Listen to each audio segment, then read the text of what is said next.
I think he's so in line with what I teach that a little side of me thinks that he's copying me. I'm not even joking. I know that this is probably not true. I mean, I don't know if he even knows. I don't even know if he knows I exist, but it is so, it almost sounds like he literally just took a transcript of what I've said before and is using it in his video. Hi everybody, welcome to the shit show of my YouTube channel. Hi, what's up everybody? My name's Anthony Restinello. On this channel here, wait. No, I'm just joking. Go. My name is Alex Tev. I'm Anthony's subscriber. I'm also the face of the iconic merch line. Look at this, beautiful. There's me. There's more me. I think that you guys are gonna love this. Best merch in the game. I thought, what is the best way to inspire people to embrace their individuality through clothes?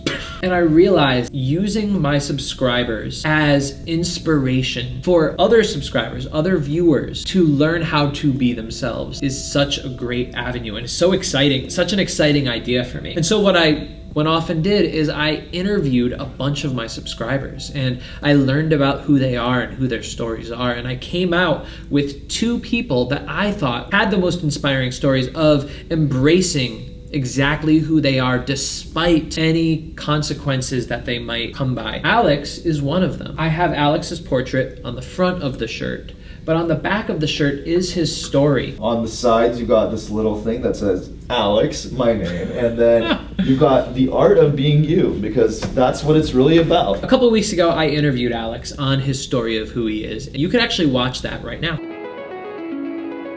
As a kid, I had cancer, right? So after my treatment and after chemo, which I was very fortunate to have, I was very fortunate to come out of that alive. I sort of, I tried to come back to school and, I tried to make friends. They brought in like sensitivity training. They did all of this stuff.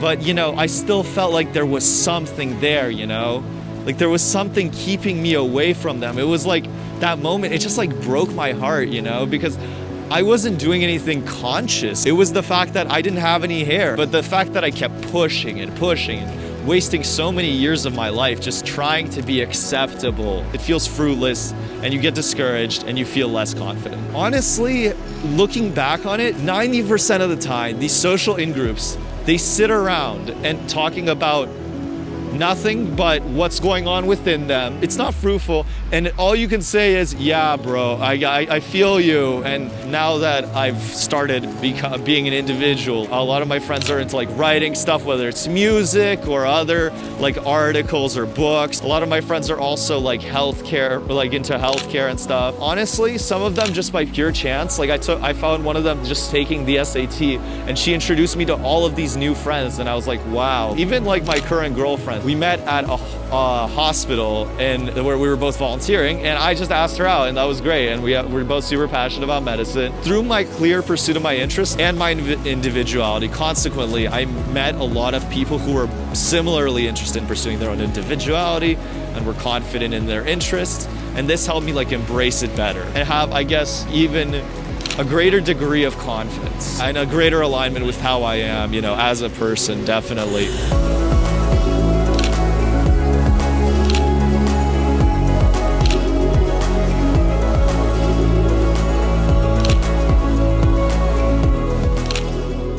Wasn't that a good video? What did you think of it? I liked it a lot. I didn't want to just slap some silly logo on a shirt. I really wanted to put some thought into it. I really wanted to use this as a vehicle to inspire you to be even more of who you are, because that really is what this channel is about. Learning to be who you are, and through that, finding the right relationships in your life. If you click the link right in the description, you could get access to them early. Nathaniel Drew is a YouTuber that's recently blown up in the past year, and I love him. He himself has gone against the grain of what the expectations of being a YouTuber are, and that he's basically an introvert, and he owns it. He took a risk in making very quiet, chilled out, zen videos with very thoughtful, slow advice.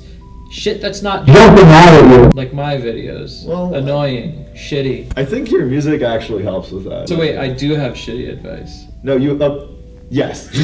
I appreciate anybody that puts themselves out there despite the opportunity for judgment or negative consequences. And Nathaniel Drew has done just that in the past year. That's why I'm so inspired by him. We're gonna react to a video that he put out actually a couple days ago about being yourself. And I saw that and I said, damn, what is his name? Damn, the guy that wears the Vans. Daniel. Damn, Daniel. Damn, Nathaniel. That's the shit that I talk about all the time. I'm all about inspiring people to embrace exactly who they are because of how beneficial it really can be, despite the fact that it feels very scary. Do you want to press the play button? Wow, guys, I'm gonna get to press the play button for my first YouTube video ever.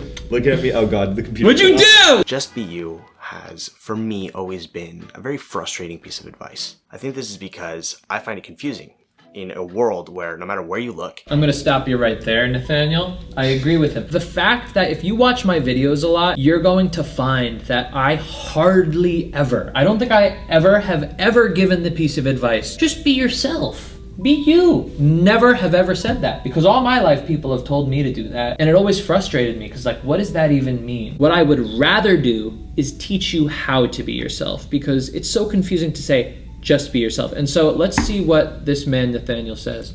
There's imaging and symbolism and messaging of how you should be, of what it means to be a man or a woman or whatever, fill in the blank, what it means to be successful, what it means to be happy.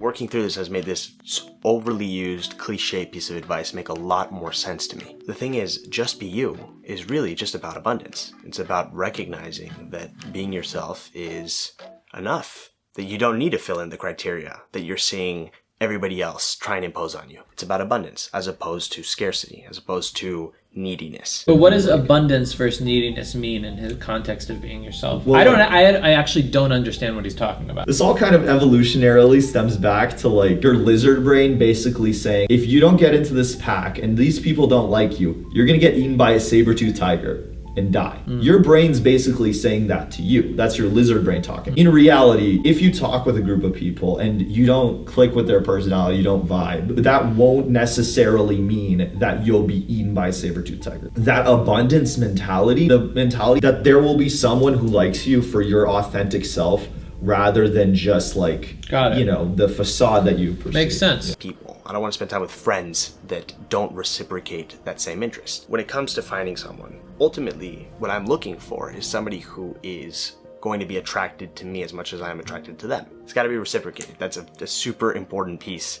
When that doesn't exist, I think the tendency is to try and make it happen, to force it, or to convince them, or to pursue, or whatever. But if it's not there, it's not there. Instead, what I need to be focusing on doing is putting out more of me so that the right person, the right people that are interested in that will find me. I believe generally the people that you truly like are gonna probably like you back. Yeah. Just because values meet values, like attracts like. So I do believe that's easy. In fact, I think he's so in line with what I teach that a little side of me thinks that he's copying me. I'm not even joking. I know that this is probably not true. I mean, I don't know if he even knows. I don't even know if he knows I exist. But it is so, it almost sounds like he literally just took a transcript of what I've said before and is using it in his video. I'm not saying he did, but it's so similar to what I say. It's like exactly what I teach. Personally, like a lot of my friends either have like 1, 2, 3 things in common with me at least, like that I can name off the top of my head. Yeah,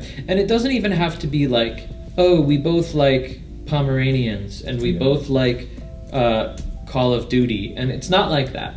It's values. So say for instance, you enjoy riding in race cars because of the rush it gives you. But then say for instance, somebody else enjoys the rush of, you know, mountain biking because of the rush it gives him. You guys don't have to have the exact same topic that you're interested in, but the emotion underneath it. But Nathaniel, if you're watching this, I know, man. I know what you're doing. I know. Energy thing, and it's that simple. The difference I've observed in how people interact with you when your energy is closed versus open is stunning. It's stunning, really. It's incredible it's night and day. I mean, really, it's such a massive difference. 100%. Literally. He's It's copying like, yes. You don't have to learn social skills. You don't have to figure out how to act around certain people. When you meet the right people, when you are around the people that you just vibe with, your personality just explodes out of you. And that enables the other person to do the same towards you. And what so many people spend time doing is looking for the wrong people. They're looking for people that probably wouldn't like them and they probably wouldn't like. Why do people do that? They do that because there's this little insecurity of feeling bad that those people don't like them. So they say, oh, I want to make those people like me. So they come up with this kind of weird facade on top of themselves that hopefully will impress those people. And what they're doing is they're watering themselves down. They're not showing their true personality. They're not becoming polarizing, which is basically saying there's certain parts of my personality that a lot of people watching are not going to like. They're just not going to like. And then there's people that are going to like that exact same side of my personality. That's polarizing. If I water that down, I'm going to not make as strong a connection with the people that are really looking for me. There are some people in a lot of these social in-groups, they've been there for a while, they sort of click with each other, and that's kind of why they're there, because they all have some reason they click. And if you try to click with them and put up the facade, A, it's tiring, B, it's taxing to you as a person. Yep. For me, a lot of the times, it's like, with social situations, putting in the least amount of effort is the best thing. To put up that facade, it doesn't work. I think the one thing that I really like that you said is that I want to put in the least amount of effort, and I don't want people to misinterpret what that means. Effort as not as in like trying to be a good friend or trying to like have fun or trying to bring value, not in that way. In other words, of exerting this stress level effort of trying to be liked and trying to be accepted and trying to be part of the group. I think when you are with the right people, you don't have to do those. It feels natural. It feels very low effort. Back to this idea that all of this is about energy. All of this is about a shift in approach, in mindset, right? Abundance versus scarcity. Over and over again, abundance versus scarcity. Wait a second. Hold up. What is that? Right there. Wait, what? What is that? It's a lighthouse? That's a lighthouse. I don't think I've taught this much on my channel, but in my programs and to my clients. And to anybody that does know what I'm talking about, I have something called the Lighthouse Method. And what it means is, let's say a lighthouse in the night. What is a lighthouse trying to do? Attract people to it. No. What is an actual lighthouse? Okay, it's trying to get sailors to come to it because they're trapped in the water. Yeah. Now, what if, say for instance, the battery on the lighthouse was a little low? It would be less effective at attracting boats, sailors, whatever. What might happen to those sailors? They might die. Yes. Yeah. What else might they do? They might get stranded. They might not be able to find you as easily. Yes. Guess what else they might do? They might see another brighter light and be like, that's the lighthouse I need to go to. They go to the wrong one. But what happens when that battery, or whatever the fuck powers a lighthouse, is bright as hell? You attract the boats, and they come to you, and then they are all going to want to dock at this port because they're going to be like... So basically, my lighthouse theory, my lighthouse principle is that the brighter you shine your lighthouse light, the more easily the ships in the night that are supposed to come to you are going to be able to see you, notice you, and go to you, and not be, like you said, not die, or, like not get shipwrecked, or whatever it is. Nathaniel Drew, listen, buddy, I know, okay? We're not going to say anything else. I know. Approach in mindset. I just want to clarify. Are you saying that like somebody should necessarily be more outgoing in that sense? No. Like say hi. So then. So like, for instance, I think Nathaniel Drew actually is a perfect example. Now, Nathaniel, you know that I emailed you months ago when I had 0 subscribers and you had 200,000, and I know you know who I am because my email app saw that you saw my email, buddy. Nathaniel's a perfect example, right? Yeah. Because he is one of the only YouTubers that is especially very relaxed, quiet, calm. Not trying to impress, not trying to be all out there and outgoing. Very quiet, very slow, but it's thoughtful, right? So if he was trying to be outgoing and loud, and it would seem inauthentic. That would be dimming his light, right? So the light itself is not how loud or energetic you are. The light is your trueness. The fact that he is low, that his thumbnails aren't blasting out at you, but they're thoughtful thumbnails, right, on his videos, that is his light shining brighter out to the people that are looking for him. It has nothing to do with how outgoing you are. It has to do with how true you are to what your natural inclinations are.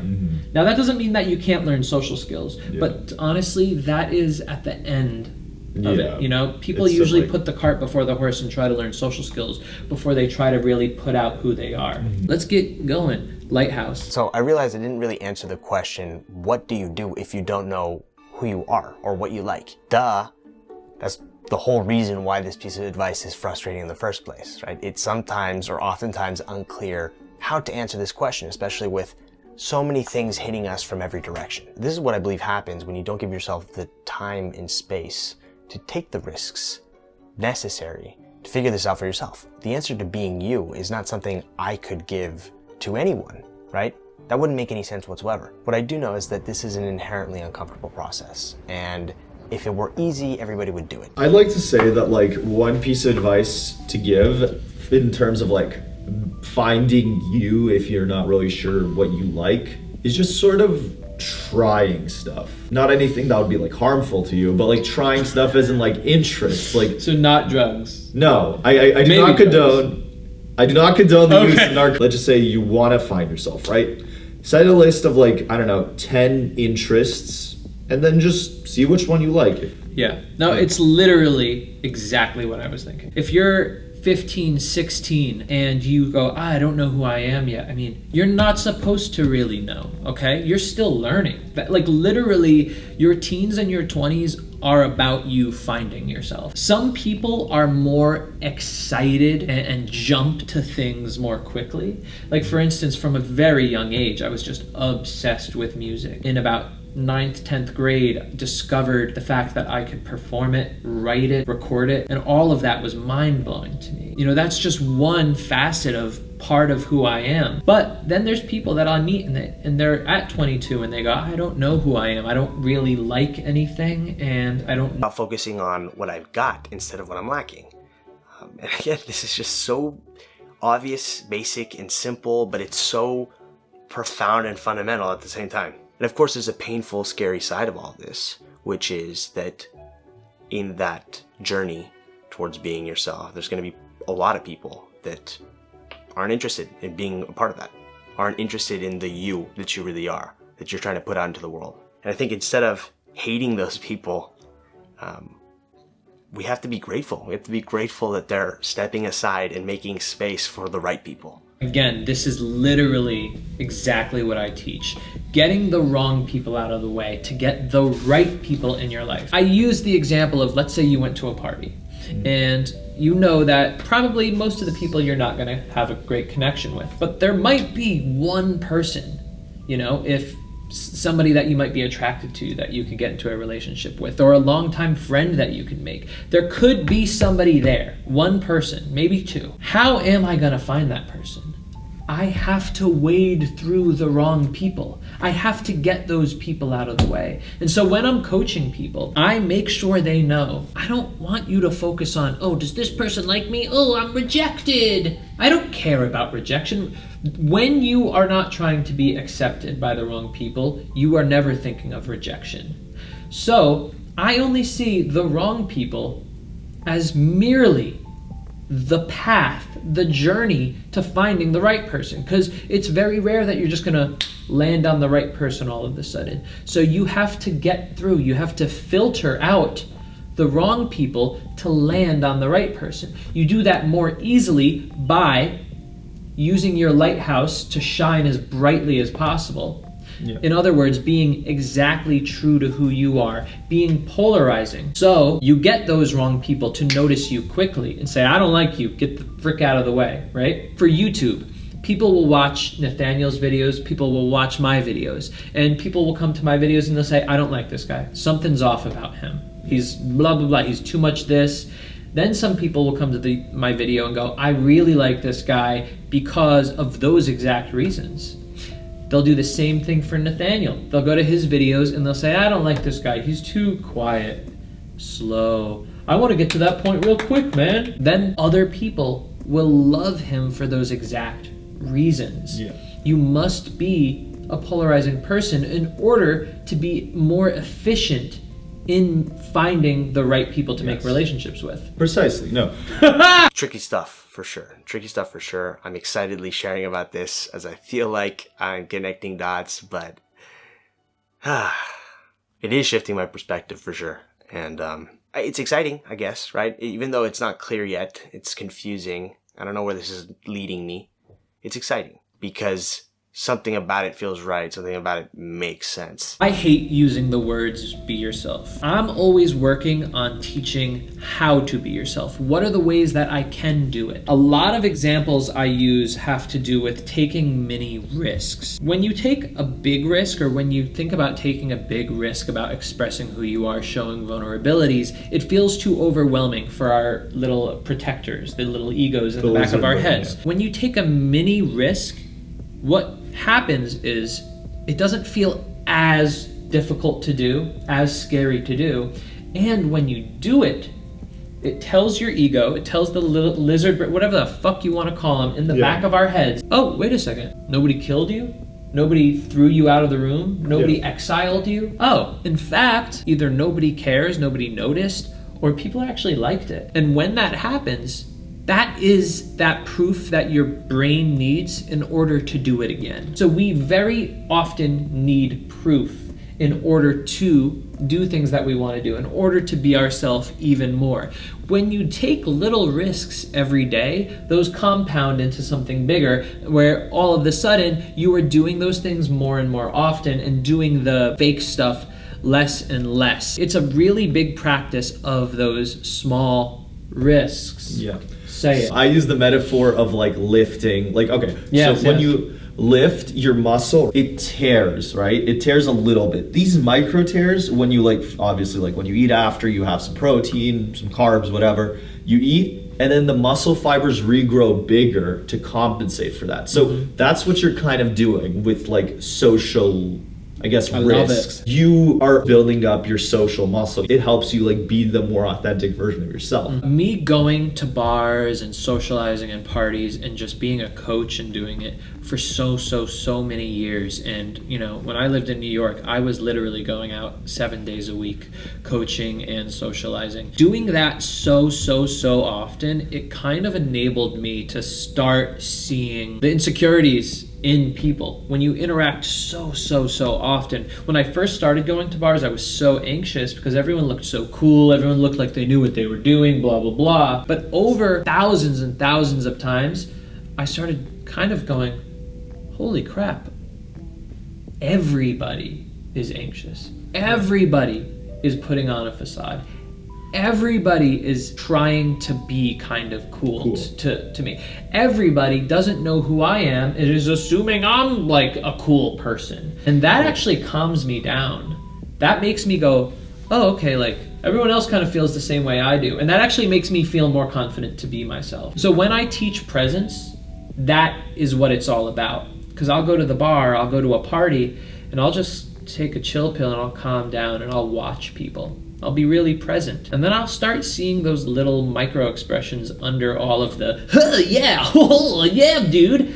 And I'll start saying, oh, wow, like they're actually kind of nervous. They're actually kind of acting right now. And that actually calms me down. It relaxes me because I'm seeing the true person underneath the facade that maybe I'm even creating in my head. So that's why I teach presence as like one of the first skills. And if you're interested, Audiobook link in the description below. And be sure to smash that like button. No, don't for the smash YouTube it. algorithm. Don't smash it. This is Nathaniel Drew. I'm kidding. We're gonna just gently massage. We're just gonna whisper on the like button. We're gonna. But honestly, so like to end this, I am so happy that Nathaniel Drew exists. Yeah. I'm happy that you exist. Oh, Anthony, you But I'm got. also I'm happy that Nathaniel Drew exists. He has a platform of over 1 million people, and he is able to influence a shitload of young people, and probably older people too, about this topic. There's so much bad advice out on the internet that to see somebody like this, and young too, dude. I said, I think he's like his early 20s. He's early 20s, definitely. And for him to be this thoughtful, to have these kind of values learned already, he was able to get to the right stuff early on. And the fact that he's able to put this out to the world, it just makes me so happy. Because I get so sickened by the crap that's on the internet with bad advice that when I see somebody like him, it makes me really happy. He has grown so quickly because of how he sticks to his guns of who he is. And that's why I value him. And much love to you, Nathaniel Drew. What do you have to say to him? He's looking at you right now. What do you say? Hi. Well, say something nice to him. Okay, yeah. Thank you for being yourself. And being awesome. That was cute. Oh. Anthony! Last week's Anthony's Memes contest, the winner is... I'm so excited. The Tater Tot. He has also recently become a moderator because of how just dedicated and how great he is. And this is the meme in question. If you like this meme, that's good. Fun thing about Anthony's Memes is that you could go in there and make memes about my channel, and every week I'll give you a shout out if you are the one that got the most upvotes. You also get a fun little role name on there, and also you get to do a live Instagram chat with me, and you get to pick the release schedule for the upcoming videos next week. You're a chill dude, man. Yeah, bro, you too.